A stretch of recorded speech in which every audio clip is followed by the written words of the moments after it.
Kita memasuki materi selanjutnya. Setelah kita mempelajari makharijul huruf yang pertama, yakni al-jawf, rongga mulut dan rongga tenggorokan terbuka.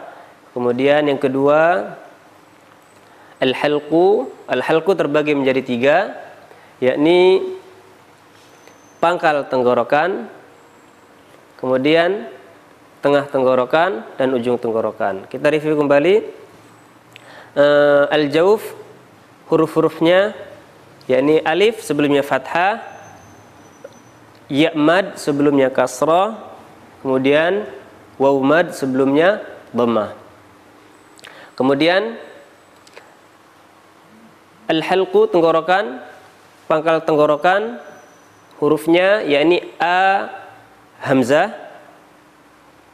ya, a hamzah. Kemudian ha, kemudian tengah tenggorokan hurufnya ha dan ain, a. Kemudian ujung tenggorokan hurufnya kha dan ghain. Nah, ini huruf-huruf pangkal tenggorokan, tengah tenggorokan, dan ujung tenggorokan. Kita masuki materi yang ketiga, yakni al-lisan atau lidah. Sebagaimana kita ketahui, lidah ini dibagi menjadi 10 tempat keluarnya huruf. Yang pertama, pangkal lidah. Hurufnya qaf. Huruf qaf ketika berharokat fathah tidak boleh memonyongkan bibir, akan tetapi mengangkat pangkal lidah. Qaf, pangkal lidah yang diangkat ke langit-langit. Karena salah satu sifat huruf qaf isti'la, yakni mengangkat pangkal tenggorokan qa. Kemudian masih ke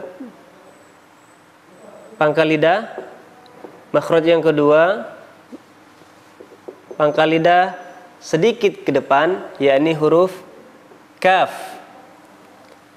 Kaf. Ketika berharokat fathah, ka, kasrah ki, dan dhammah ku dengan membulatkan bibir. Kemudian selanjutnya setelah pangkal lidah, kemudian tengah lidah. Tengah lidah bertemu langit, langit.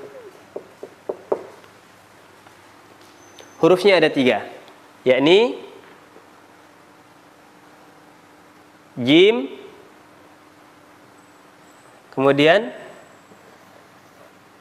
ya, kemudian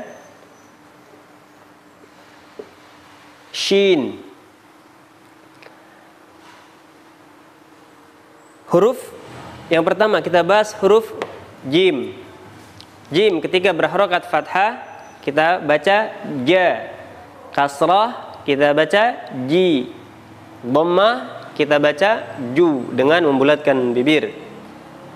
Kemudian makhraj yang sama dengan huruf jim, yakni huruf ya. Ya ketika berharokat fathah yakni ya, kasrah yi, dhammah yu, ya, yi, yu. Kemudian huruf yang sama dengan huruf jim dan ya, huruf shin. Huruf shin ini tidak memonyongkan bibir atau menjadikan bibir kita mekar. Akan tetapi pengucapannya tengah lidah kita bertemu dengan langit-langit. Cara pengucapannya sya, sya, bukan sya, bibirnya tidak mekar, ya, bukan sya sekali lagi. Akan tetapi sya, shi, shu. Sya, shi, shu. Biasa. Bibirnya tidak mekar. Bibirnya hanya bulat ketika huruf shin berharokat dhammah. Kemudian yang keempat yakni sisi lidah bertemu dengan geraham atas. Hurufnya satu yakni bod. Huruf bod ini juga tidak membulatkan bibir, akan tetapi kita pertemukan sisi lidah kita dengan geraham atas. Jadi pengucapannya ini ketika huruf bod bertemu dengan berada pada posisi huruf fathah, pengucapannya do. Ketika kasrah di, ketika dhammah du. Jadi tidak boleh mengunyungkan bibir ketika fathah. Misalnya do, wala dallin, salah. Akan tetapi wala dallin, huruf bo. Kemudian yang kelima yakni ujung sisi lidah setelah bod, yakni hurufnya yaitu lam. Lam ketika berharokat fathah kita baca la, kasrah li, dan dhammah kita bulatkan bibir jadi lu. La, li, lu. Selanjutnya ujung sisi lidah sudah, kita lanjut ke ujung lidah setelah la, setelah lam, yakni huruf nun setelah lam ya, yakni hurufnya nun. Huruf nun pengucapannya insyaallah mudah. Ketika fathah na, kasrah ni dengan merundukkan rahang, dhammah dengan membulatkan bibir nu, na, ni, nu. Kemudian masih ujung lidah. Ujung lidah setelah nun, yakni ro. Ya. Ro tidak boleh membulatkan bibir juga ketika fathah. Ro mempunyai sifat tebal dan tipis. Ada ro tafkhim dan ro tadqiq. Ro tafkhim yakni ro dan ru berharokat fathah dan dhammah, sedangkan berharokat kasrah dia termasuk ro tipis pengucapannya. Ro tidak boleh membulatkan bibir, akan tetapi ketika fathah pangkal lidah naik ke atas atau ke langit-langit. Pengucapannya ini ro, bukan ro. Tidak boleh membulatkan bibir. Tidak boleh kita mengucapkan ro. Ar-Rahmanir-Rahim, salah. Tetapi Ar-Rahmanir-Rahim. Ketika kasrah ri, ri, tipis. Tidak boleh ri, tapi ri. Kemudian ketika dhammah dengan membulatkan bibir, yakni ru. Ruwaida, bulat bibirnya, ru, ru. Kemudian selanjutnya Yang kedelapan, ujung lidah bertemu dengan gusi atas. Hurufnya ada 3, yakni ta, po, dan da. Ta ketika berharakat fathah jadi ta, kasrah, ti, dan dhammah tu dengan membulatkan bibir. Kemudian selanjutnya setelah ta, huruf po. Huruf po ini makhrajnya sama dengan ta. Bedanya ta termasuk huruf istifal, sedangkan po termasuk huruf isti'la, yakni mengangkat pangkal tenggorokan. Mana huruf po ketika fathah diucapkan po, tidak boleh membulatkan bibir, to, salah. Akan tetapi mengangkat pangkal tenggorokan. Pangkal tenggorokan naik ke langit-langit. Po tebal, kasrah pun tebal. Ti, dhammah juga tebal. Tu dengan membulatkan bibir. Selanjutnya huruf da. Da sama dengan ta dan po makhraj hurufnya. Da ketika fathah, di ketika kasrah, dan du ketika dhammah. Ya, ini dengan membulatkan bibir pula. Kemudian selanjutnya yang ke-9, ujung lidah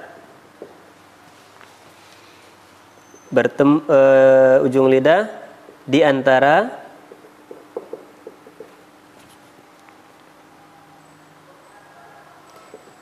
gigi atas dan bawah, tapi lebih cenderung ke gigi depan bawah. Huruf-hurufnya yakni sin, sad, dan za. Oh, za. Ya. Ujung lidah kita ini ada di antara gigi depan, atas dan bawah, tapi lebih cenderung ke bawah. Huruf sa, so, dan za. Huruf sa, sin, ketika kasroh, ketika fathah, cara mengucapkannya yakni sa, kasroh, si, dan dhammah, su, dengan membulatkan bibir. Demikian pula huruf so. So makhrajnya sama dengan huruf sin. Bedanya kalau sa ini pangkal lidahnya tidak naik ke atas, sedangkan huruf so pangkal lidahnya naik ke atas. Jadi kalau sin ini tipis, sad ini huruf tebal. Jadi cara mengucapkannya tidak boleh dengan membulatkan bibir, bukan so, akan tetapi so. So ketika fathah, kasrah diucapkan si. Nah, beda dengan si. Si ini huruf sin, ketika kasrah si. Sedangkan sad ketika kasrah si, lebih tebal. Kemudian dhammah juga membulatkan bibir dan tebal. Su, so, si, su. Nah, beda dengan sa. Sa, si, dan su. Sedangkan so lebih tebal. So, si, dan su. Kemudian huruf yang sama dengan sin dan sad yakni za. Za sama posisinya dengan memposisikan lidah kita di antara gigi atas dan gigi bawah, tapi cenderung ke bawah.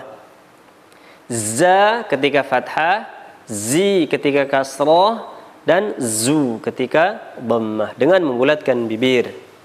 Dan yang terakhir masih ujung lidah juga. Ujung lidah bertemu dengan ujung gigi seri atau gigi depan. Hurufnya ada 3 juga, yakni fa, kemudian za, dan dha. Huruf fa ketika fathah kita ucapkan fa, kasrah kita ucapkan fi, kemudian dhammah kita ucapkan thu dengan membulatkan bibir. Kemudian huruf selanjutnya za. Za cara mengucapkannya yakni mempertemukan ujung lidah kita bertemu dengan ujung gigi seri atau ujung gigi depan. Pengucapannya ketika fathah za, kasrah zi, dan dhammah zu dengan membulatkan bibir. Kemudian huruf yang terakhir yakni huruf dha. Dha sifatnya berbeda dengan huruf za. Kalau za termasuk huruf istifal, dha termasuk huruf isti'la, huruf yang mengangkat pangkal tenggorokan. Pengucapan huruf dha ketika fathah tidak boleh dengan memonyongkan bibir atau membulatkan bibir. Misalnya dha, salah. Akan tetapi pengucapannya dengan mengangkat pangkal lidah. Dha, bukan dho. Tapi dha posisi bibirnya normal, dha kasrah, dhi tebal, dhi. Kemudian dhammah juga tebal, dhu. Jadi kalau huruf za pengucapannya za, zi, zu tipis, dha tebal, dha, zi, zu. Beda ya. Ketahuannya ketika dikasrahkan itu lebih jelas perbedaannya. Zi dan zi. Ya, demikian pembagian makhorijul huruf al-lisan atau huruf-huruf lidah. Yakni ada 10 tempat. Pangkal lidah, hurufnya qaf dan kaf. Tengah lidah bertemu langit-langit, jim, ya, dan shin. Kemudian sisi lidah bertemu geraham atas, dad. Kemudian ujung sisi lidah setelah dad yakni lam. Ujung sisi lidah setelah lam yakni nun. Ujung sisi lidah setelah nun yakni ra. Ba, la, na, ra. Kemudian ujung lidah bertemu dengan gusi atas, ta, po, da. Ini bukan ro ya, da. Kemudian ujung lidah di antara gigi atas dan gigi bawah lebih cenderung ke gigi depan yang bawah, yakni sin, shad, dan zai. Kemudian ujung lidah bertemu dengan ujung gigi seri atau gigi depan, yakni sa, za, dan dha. Demikian.